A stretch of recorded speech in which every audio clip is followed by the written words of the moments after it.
बहुत जय हिंद साहब। जय हिंद साहब। जय हिंद। जय हिंद, जय भारत। हमारे सिस्टम के बुजुर्ग व्यक्तित्व सामने है और हम बुजुर्ग व्यक्तित्व को अपने परिचय के लिए हम बता नहीं सकते हैं। बुजुर्ग व्यक्तित्व कुछ भी बोलेंगे तो उसका बहुत बड़ा ये होगा, हमारे लिए सौभाग्य होगा। प्लीज साहब। बहुत बहुत धन्यवाद सर, बहुत बहुत धन्यवाद आपका सम्मान देने के लिए।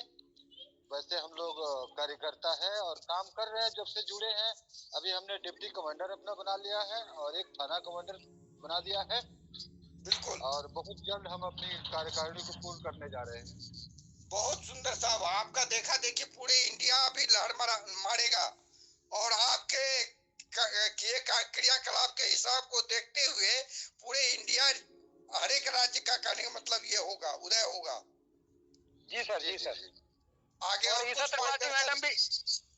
त्रिपाठी मैडम भी हमें जानती है। हम लोग पूरी टीम के साथ वहाँ उनके यहाँ होटल पे पहुंचे थे और उन्होंने बहुत अच्छा कार्यक्रम लिया था। मैं दीदी से भी चाहूंगा कि वो भी हमें कुछ मोटिवेट करें।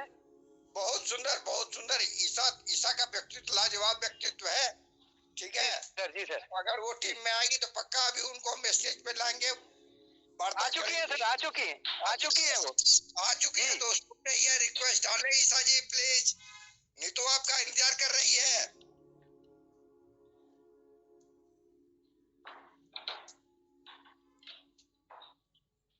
हमारे अध्यक्ष महोदय भी बैकग्राउंड से सुन रहे हैं। ईसा जी प्लीज आइए 2 मिनट के लिए।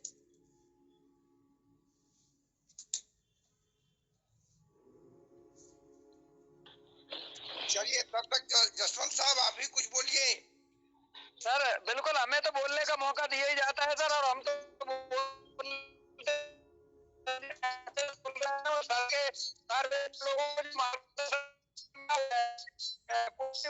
हमारा हो गया है कि सर जैसा चाहते हैं हम लोग वैसा काम करने के लिए बिल्कुल एक्टिव है। अनएक्टिव कैसे होंगे ही नहीं। बहुत सुंदर साहब। ईसा जी बहुत दिन से आप स्टेज पे नहीं आई हैं, प्लीज 2 मिनट के लिए आइए। बाद में बड़े बड़े महारथी आएंगे तो आप लाइन में कतार होके सुनना पसंद करेंगे। अभी आ जाइए 2 मिनट के लिए।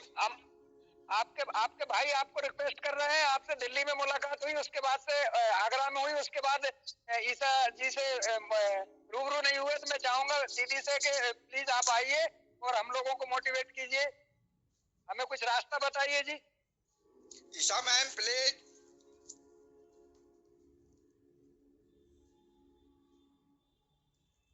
अभी 9:30 नहीं बजा है। 9:30 के बाद ही ईसा मैम कोशिश करती है चेयर पे आने का।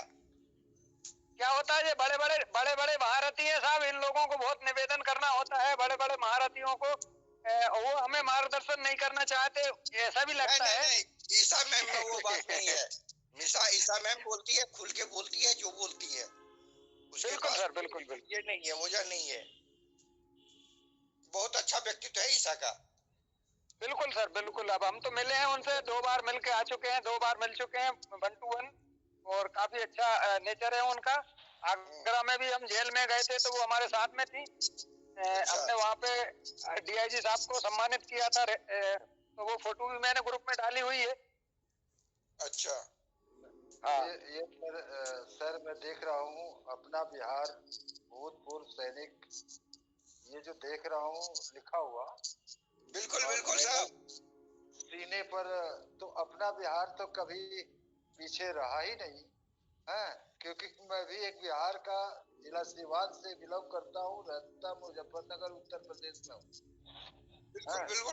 तो बिहार हमारा पीछे कभी रहा नहीं है, एकदम आगे ही रहता है। हाँ। बिहार से कौन सा डिस्ट्रिक्ट बिलोंग करते थे साहब? सिवान। बहुत सुंदर। सिवान आप नॉर्थ बिहार, साउथ बिहार में हो गए। हम नॉर्थ बिहार से बिलोंग करते हैं, मधेपुरा, सहरसा मधेपुरा। जी जी मैं देख रहा हूँ, गया हूँ मैं वहाँ। हाँ, तो सहरसा मधेपुरा से बिलोंग करता हूँ। और बिहार में आजादी के बाद जो हाल बना है, सब नेता जो आए हैं चप्पल में नेतागिरी शुरू किया, अरबों खरबों का मालिक बन बैठा है अभी। तो ये बात देख के लास्ट में हमको, जब 80 के दशक में बिहार में कोहराम मचा हुआ था, बड़े बड़े फैक्ट्री लूटे जा रहे थे, अपहरण, हत्या, लूट खसूट चल रहा था, तो उसमें 6 बजे के बाद बच्चे को बाहर निकलना बंद था कि कहीं ले लिया तो फिर पैसा दे के जाना पड़ेगा। बिल्कुल तो सर, इन दैट टाइम हम कहने का मतलब फौज में भर्ती हो गए थे। 2 महीना 4 महीना हम टीचर का काम किए और उसके बाद फौज में भर्ती होके आ गए और 30 साल कहने का मतलब देश का सीमा पर सेवा दिए। उसके बाद तब फिर कहने का मतलब आए हैं तो अब सोसाइटी की तरफ ध्यान गया है, तो देखते हैं सोसाइटी के लिए हम क्या कुछ कर पाएंगे। आपने बढ़िया फैसला लिया है और बिल्कुल हम भी वहीं से हैं जहाँ से प्रथम राष्ट्रपति डॉक्टर राजेंद्र प्रसाद जी, राजेंद्र बाबू और राजेंद्र बाबू के साथ जो हाल हुआ और नेहरू जी ने किया है वो काबिले तारीफ है कि इतना सहनशील देवता हमारा प्रथम राष्ट्रपति जो 10 रुपया लेता था 10,000 की जगह और वैसे राष्ट्रपति को ट्रीटमेंट तक नहीं दे पाया जवाहरलाल नेहरू। जब बीमार हुए तो उसको पटना धकेल दिया और पटना में जैसे तैसे रहा जीवन यापन किया और कहने का मतलब अंतिम सांस पटना में लिए राजेंद्र बाबू। ये सब जब इतिहास को पलटा के देखते हैं ना तो काफी कष्ट होता है। बस हम लोग क्या कर सकते हैं, हम लोग तो वही है कि क्या नहीं कर सकते। इन दैट टाइम हम क्या नहीं कर सकते थे, लेकिन अभी तो हम बाल का खाल निकाल लेंगे अपने क्राइम फ्री भारत मिशन के माध्यम से। बिल्कुल सर, बिल्कुल। हमारे अध्यक्ष महोदय आएंगे तो फिर बताएंगे कि कैसे बाल का खाल निकालने के लिए हम लोग सशक्त हो रहे हैं। बिल्कुल सर, हम लोग तो एक बार सुन लिए हैं, कल भी सुने तो अभी सुन के आए हैं और फिर यहाँ भी सुनेंगे। हाँ, यहाँ भी सुनेंगे। जब अध्यक्ष महोदय देंगे कोई प्रवचन देंगे 30-40 मिनट का तो सुनने योग्य ही होता है और सीखने योग्य होता है। बिल्कुल सर, बिल्कुल। चलिए, अभी तक हम 33 की संख्या में आ चुके हैं। नए आगंतुक 2 मिनट के लिए आए, अपना परिचय दे के चले जाए पर्दे के पीछे। निर्मला सोलंकी जी हैं, ये खरगोन से हैं शायद, ये भी अपना परिचय दे दें तो बड़ी मेहरबानी होगी। निर्मला सोलंकी जी। राहुल गौतम जी आ रहे हैं, स्वागत है राहुल गौतम का। कल भी काफी देर इंतजार किए थे राहुल सभी को स्वागत है। जय हिंद। आज के दिनचर्या पे प्रकाश डाले सर। 1 मिनट में आ रहा हूँ, जरा 1 मिनट में आ रहा हूँ दोबारा में। सर 1 मिनट में आया, जस्ट मैं 1 मिनट में आया। हाँ, क्यों नहीं, बिल्कुल इजाजत है।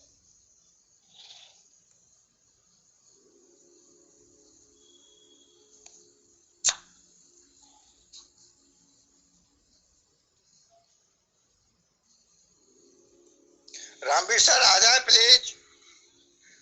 बुलंद आवाज, दुरुस्त चेहरा देखने के लिए ललायत है दर्शक। रामवीर सिंह प्लीज।